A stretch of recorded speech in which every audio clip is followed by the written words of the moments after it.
وطبيبنا وطبيب قلوب ربنا ومولانا محمدا عبده ورسوله الذي أرسله الله تعالى كافة للناس بشيرا ونذيرا وداعيا إلى الله بإذنه وسراجا وقمرا منيرا أما بعد فقد قال الله تبارك وتعالى في كلامه المجيد وفي فرقانه الحميد أعوذ بالله من الشيطان الرجيم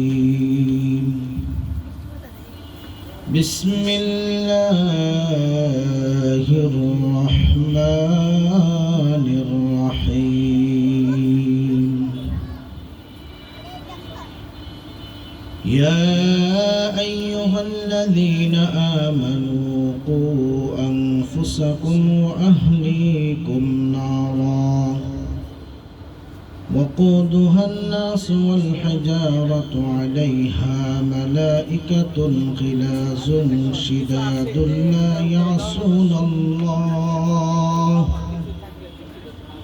لا يعصون الله ما أمرهم وهم يفعلون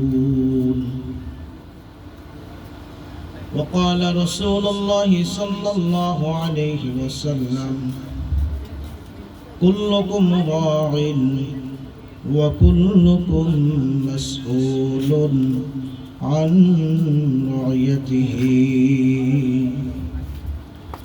أو كما قال عليه الصلاة والسلام شكرا درود شريف পাঠ করি اللهم صل على محمد وعلى آل محمد كما صليت على إبراهيم وعلى آل إبراهيم إنك حميد مجيد اللهم بارك على محمد وعلى آل محمد كما باركت على إبراهيم وعلى آل إبراهيم إنك حميد مجيد بلغ العلا بكماله كشف الدجى بجماله حسنت جميع خصاله صلوا عليه وآله الحمد لمن قدر خيرا وخبالا الحمد لمن قدر خيرا وخبالا والشكر لمن صور حسنا وجمالا والشكر لمن صور حسنا وجمالا فرد وصد عن صفة الخلق بريون فرد وصد عن صفة الخلق بريون رب أزلي خلق الخلق كمالا رب أزلي خلق الخلق كمالا لا ضد ولا ند ولا حد لمولاه لا ضد ولا ند ولا حد لمولاه الآن كما كان ولم يلق زوالا الآن كما كان ولم يلق زوالا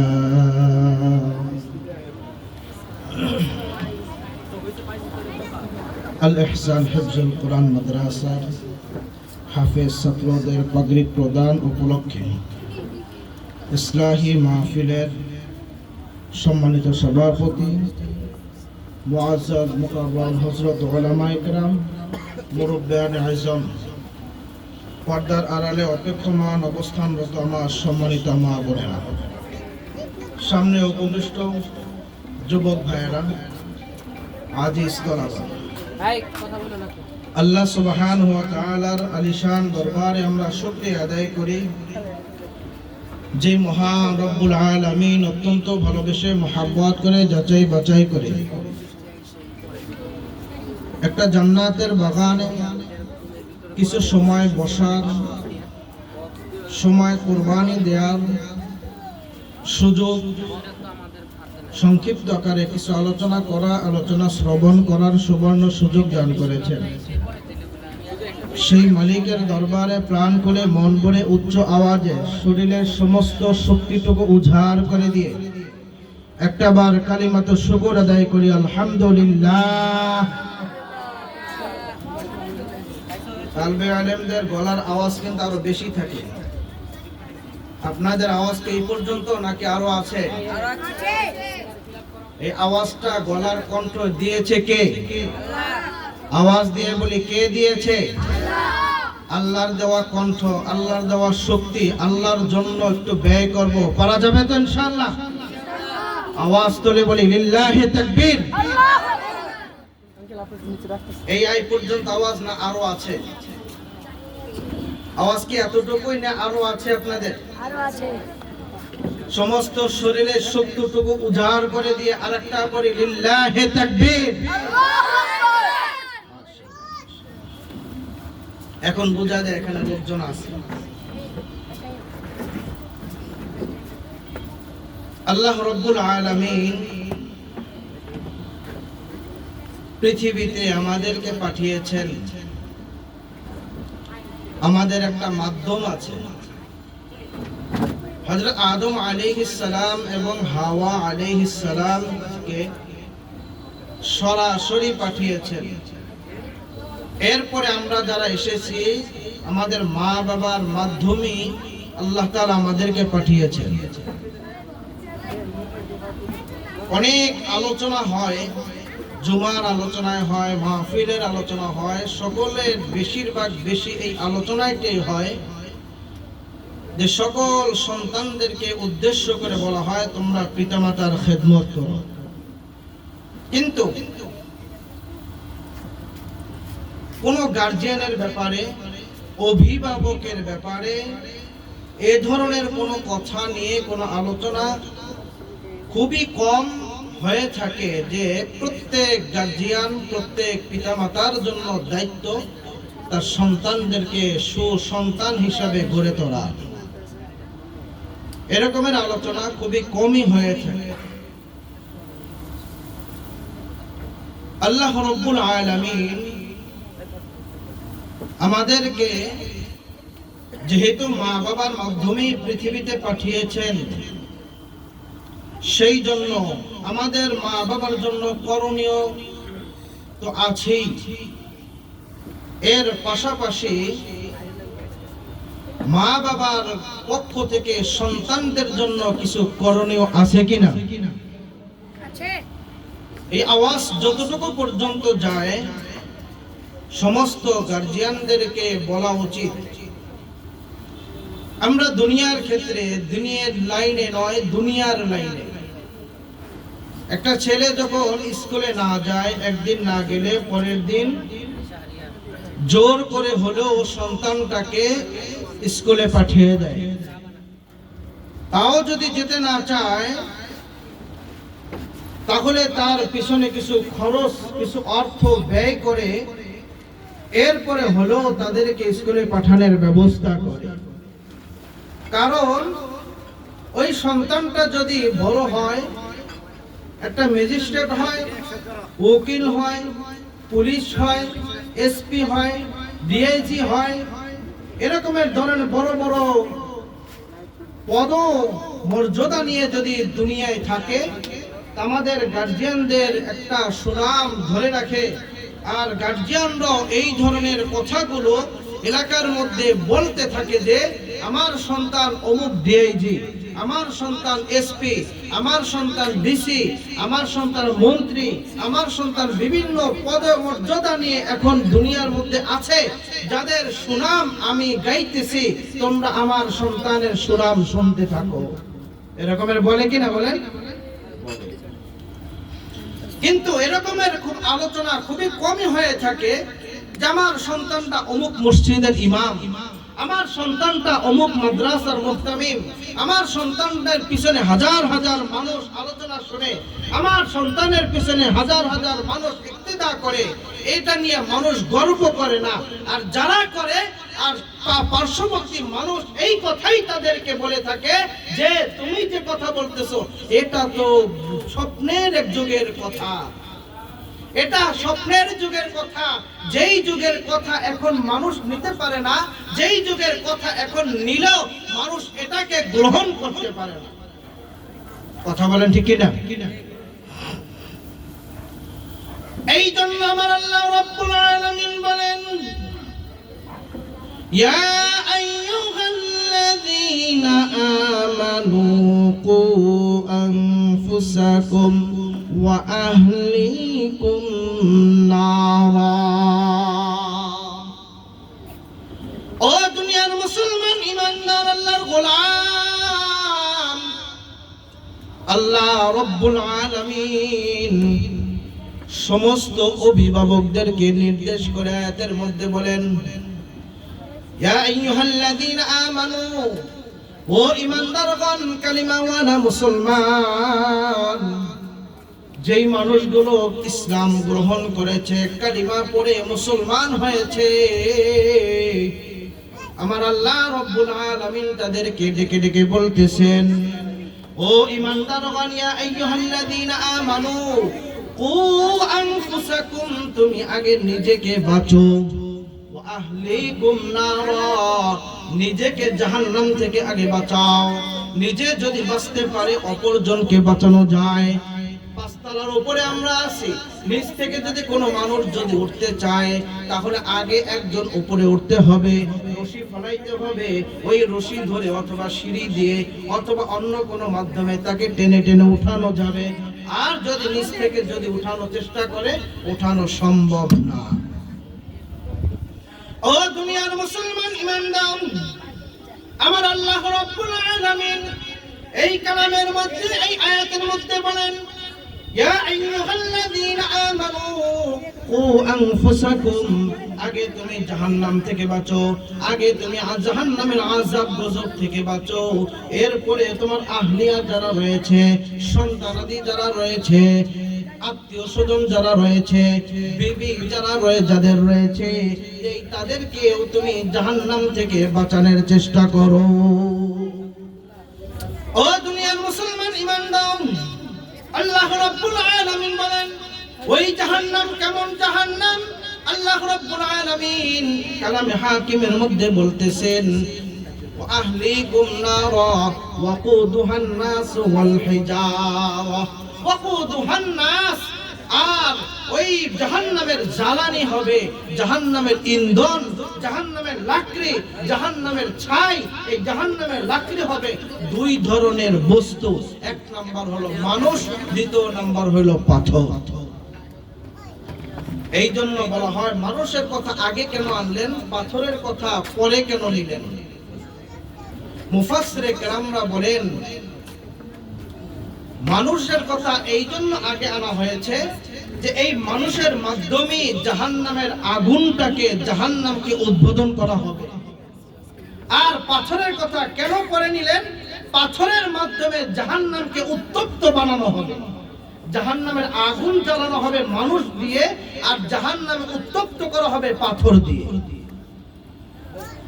ও দুনিয়ার মুসলমান ঈমানদার, এখন আমাদের বোঝার প্রয়োজন, জাহান্নাম থেকে নিজে আগে বাঁচতে হবে, এরপরে আমাদের সন্তানদেরকে বাঁচাইব। দুনিয়ার মধ্যে দুনিয়ার জাগতিক শিক্ষার মধ্যে সন্তানকে বাঁচানোর কথা আসে নাই। আর দুঃখ হাদিসের মধ্যে আল্লাহর নবী সরকার দু আলম বলেন, তলাবুল ইলমি ফরিদাতুন আলা কুল্লি মুসলিম। একটা মুসলমানের জন্য, দুনিয়ায় জীবিত থাকার জন্য একটা মুসলমানের উপরে দুনিয়ার মধ্যে যখন বালেগ হয়ে যায়, এই বালেগ হওয়ার সঙ্গে সঙ্গে তার উপরে সর্বপ্রথম নামাজের বিধান চলে আসে। সর্বপ্রথম নামাজের বিধান চলে আসে।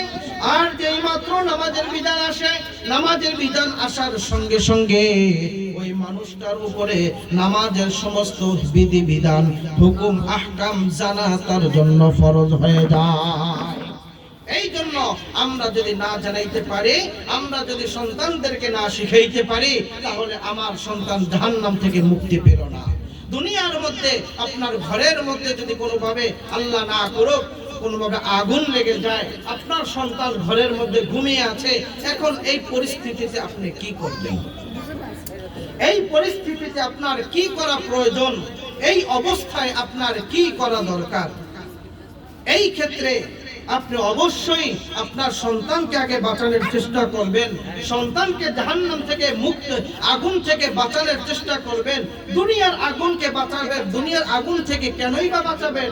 আপনি জানেন আপনার সন্তানের গায়ে যদি আগুন লাগে, আপনার সন্তানকে আর কোনোদিনও পাইবেন না। ওই সন্তান জ্বলে পুড়ে ভস্ম হয়ে যাবে। ওই সন্তান আপনাকে বাবা বলে ডাকতে পারবে না। ওই সন্তান আপনাকে মা বলে ডাকতে পারবে না। সুতরাং আপনার সন্তানকে বাঁচাইবেন। এই কারণে এই সন্তান যদি বড় হয়, একটা সময় দিনের না হোক দুনিয়ার কোনো কাজে লাগবে। এই সন্তান বড় হয়ে সংসারের হাল ধরবে। এই সন্তান বড় হয়ে আমার মুখে হাসি ফুটাবে। এই সন্তান বড় হয়ে এক এসপি হবে, উকিল হবে, জজ হবে, ব্যারিস্টার হবে। আমি মানুষের কাছে বাহাবা দিতে থাকবো। আমি মানুষের কাছে সুসংবাদ গাইতে থাকবো। মানুষ আমার বাহাবা দিবে।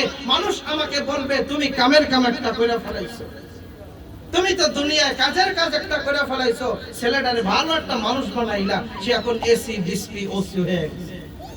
আচ্ছা বলুন, কোন মৃত্যুর সময় কোন এসি কোন ডিসির মাধ্যমে কোন লাভ হবে? আওয়াজ দিয়া বলে কোন লাভ হবে? লাভ হবে না। একমাত্র লাভ ওই সন্তান দ্বারাই হবে। হাকিমুল উম্মাত শাহ আশরাফ আলী থানভী আলাইহির রহমা বলে, একটা সুসন্তান যদি দুনিয়াতে রেখে যায়, একটা নেককার সন্তান যদি রেখে যায়, ওই নেককার সন্তান যদি হাত তুলে দোয়া নাও করে, তার যদি বলতেও প্রয়োজন না হয়, সে যদি মনে করে না আমি বলবো না, যদি নেক আমলগুলো করে, আল্লাহর নবী সরকার দু আলম বলেন, প্রতিটা আমলের বিনিময় আপনি নামাজ পড়ে যে সওয়াব পাইলেন, আপনার বাবা ঠিক সম পরিমাণ সওয়াব পাইল। আপনি কোরআন তেলাওয়াত করে যেই সওয়াব পাইলেন, আপনার বাবা সম পরিমাণ সওয়াব পাইল। আপনি দান করে যেই সওয়াব পাইলেন, আপনার বাবা সম পরিমাণ সওয়াব পাইল। আপনার বলতে হবে না এর সওয়াবের একটা পার্সেন্টেজ অথবা হুবাহু আমার বাবার কাছে পৌঁছে দাও, এটা আল্লাহর কাছে বলার প্রয়োজন নাই। অটোমেটিক এটা চলে যাবে, অটোমেটিক পৌঁছে যাবে। সুবহানাল্লাহ। আওয়াজ দেয়া বলি সুবহানাল্লাহ। এই জন্য আমাদের সন্তানদেরকে মানুষ করা দরকার আছে না নাই? কিসের জন্য? জাহান্নাম থেকে বাঁচার জন্য। তার উসিলা করে আমি বাঁচবো, তার উসিলা করে তাকে আল্লাহ তাআলা যদি জান্নাত দিয়ে দেন। কোরআনের হাফেজদের অনেক অনেক ফজিলত আছে, আমি ওই ফজিলতের দিকে যাইতেছি না। যদি একটা আপনার বাচ্চা জান্নাতে হয়ে যায়, একজন আলেম হয়ে যায়, একজন হাফেজ হয়ে যায়, একজন মুফতি হয়ে যায়, একজন মুহাদ্দিস হয়ে যায়, ও যত ইলমের সাগর হোক না কেন, এই সমস্ত ইলমের যেই খেদমতগুলো দেবে, যেই স্থানে দিক না কেন, নুরানিতে হোক, পুরা হেফজখানায় হোক, কিতাবখানায় হোক, তাফসীরের জগতে হোক, উলুমুল হাদিসের জগতে হোক, যেই কোনো স্থানের খেদমত দিক না কেন, প্রতিটা হরফের বিনিময় আপনি একটা করে নেকি পাইতেই থাকেন। এটা বলতে হবে না সন্তানের হাত তুলে, এটা সন্তানের হাত তুলে আল্লাহর কাছে ফরিয়াদ করতে হবে না, আল্লাহ গো আমি যে আমল করতেছি এর একটা পার্সেন্টেজ পৌঁছে। আর এই সন্তান রেখে আপনি যদি মারা যান, আল্লাহর নবী বলেন আপনি কবরে গিয়েও সে যে সমস্ত আমল করবে, প্রত্যেকটা আমলের বিনিময় আপনাকে নেকি দান করবে। সুবহানাল্লাহ। এখন আমাদের সন্তানকে দিনদার বানানোর প্রয়োজন আছে না নাই? আওয়াজ দিয়া বলি আছে না নাই? আছে। কিভাবে বানাবো? শাহ আশরাফ আলী থানভী আলাইহির রহমা একটা কিতাবের মধ্যে লিখছেন আপনার সন্তান নেককার হবে কিভাবে। ও দুনিয়ার মুসলমান ঈমানদার, খাজা কুতুবউদ্দিন বখতিয়ার কাকি রহমাতুল্লাহি আলাইহির একটা জীবনী লিখলেন। খাজা কুতুবউদ্দিন বখতিয়ার কাকি রহমাতুল্লাহি আলাইহি যখন পৃথিবীতে আবির্ভাব ঘটে নাই, এত বড় একজন বুজুর্গ মানুষ ছিলেন, আল্লাহওয়ালা মানুষ ছিলেন। খাজা বখতিয়ার কুতুবউদ্দিন কাকি রহমাতুল্লাহি আলাইহি এত বড় জগৎ বিখ্যাত আলেম ছিলেন, এত বড় জগৎ বিখ্যাত মুফতি ছিলেন। তার হাতে ধরে ধরে একজন নয়, দুইজন নয়, এক লাগাতারে 50,000 কাফের মুসলমান হয়েছে। কত বড় একজন আল্লাহওয়ালা মানুষ। এই মানুষটা যখন পৃথিবীর মধ্যে কোনো আবির্ভাব ঘটে নাই, এই মুহূর্তে তার মা বাবা দুইজন বসে বসে তারা পরামর্শ করে নিল, আজকে যদি আমাদের সন্তান যদি চলে আসলে পরে তাকে দিনদার বানাইতে হবে, তাকে আল্লাহর ওলি বানাইতে হবে। এই পরামর্শ নেওয়ার পরে আল্লাহ তাআলা তাদের মাধ্যমে দুনিয়ার মধ্যে একজন সন্তান দান করলেন, যে সন্তানের নাম রাখলেন কুতুবউদ্দিন কাকি।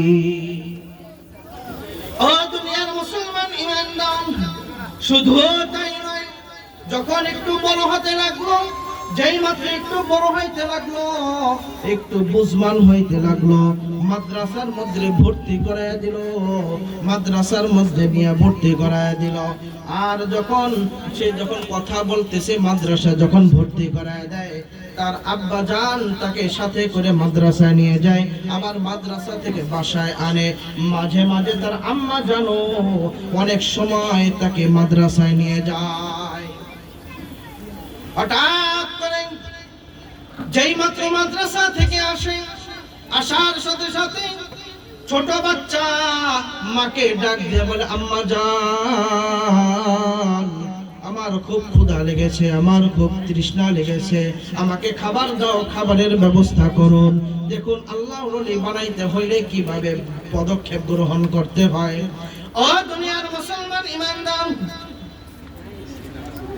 খাজা কুতুবউদ্দিন বখতিয়ার কাকি রহমাতুল্লাহি আলাইহি আল্লাহ রাব্বুল আলামিনের দরবারে